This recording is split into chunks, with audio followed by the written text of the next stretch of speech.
সম্প্রতি কুয়েতের প্রায় 50,000 মানুষের নাগরিকত্ব বাতিল করা হয়েছে বলে জানিয়েছেন দেশটির প্রথম উপপ্রধানমন্ত্রী ও স্বরাষ্ট্রমন্ত্রী শেখ ফাহাদ ইউসুফ সৌদ আল সাবাহ। দেশটির একটি সংবাদ মাধ্যমকে তিনি জানান, কয়েকটি দেশের সঙ্গে সমন্বয়ের মাধ্যমে বহু প্রতারক শনাক্ত করা হয়েছে।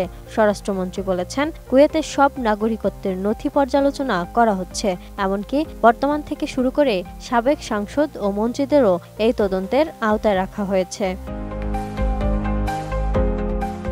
11 আগস্ট আমিরাত ভিত্তিক সংবাদ মাধ্যমগুলো আরও জানিয়েছে, এই অভিযান মূলত সেই সব বিদেশিদের লক্ষ্য করে পরিচালিত হচ্ছে যারা অবৈধভাবে কুয়েতের নাগরিকত্ব নিয়েছেন। 1 বছরেরও বেশি সময় আগে কুয়েতের নাগরিকত্বের জন্য গঠিত সর্বোচ্চ কমিটি এসব মামলা যাচাই করে সিদ্ধান্ত নিচ্ছে কারা বৈধভাবে নাগরিকত্ব পাওয়ার যোগ্য।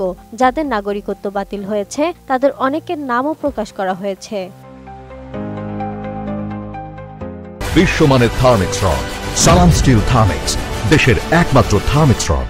চলতি বছর অভিযান তীব্র হওয়ার পর থেকে প্রায় 50,000 মানুষের নাগরিকত্ব বাতিল হয়েছে। স্বরাষ্ট্রমন্ত্রী আরও জানান, শীঘ্রই নতুন ইলেকট্রনিক জাতীয়তা সনদ চালু করা হবে। দেশটির নিয়ম অনুযায়ী কুয়েত দ্বৈত নাগরিকত্ব অনুমোদন করে না। কুয়েতের নাগরিকত্ব নিতে হলে পূর্বের নাগরিকত্ব ত্যাগ করতে হয়। দেশটির মোট জনসংখ্যা প্রায় 50 লাখ, যার অধিকাংশই বিদেশি।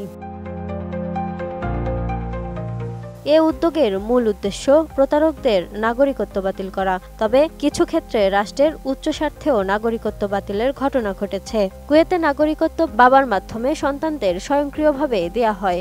তবে স্বরাষ্ট্রমন্ত্রীর মনোনীত কুয়েতের নাগরিকদের নিয়ে গঠিত একটি উচ্চ পর্যায়ের কমিটির মাধ্যমে বিদেশিদের নাগরিকত্ব প্রদানেরও বিধান রয়েছে।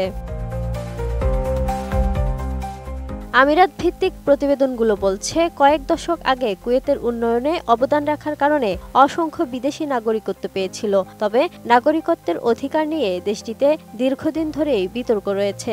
এর মধ্যে অন্যতম হল প্রায় 1,20,000 রাষ্ট্রহীন মানুষের বেদুইন ইস্যু, যা রাজনৈতিক টানাপোড়েন ও আইনগত জটিলতার কারণে বহু বছর ধরে সমাধানহীন রয়ে গেছে।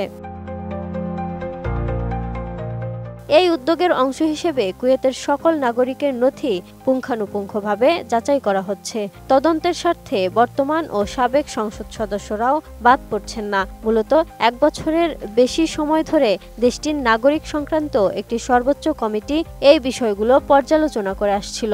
তবে চলতি বছরে এই অভিযান আরও জোরদার করা হয়। Lima Sayanti, desk report, ATN news.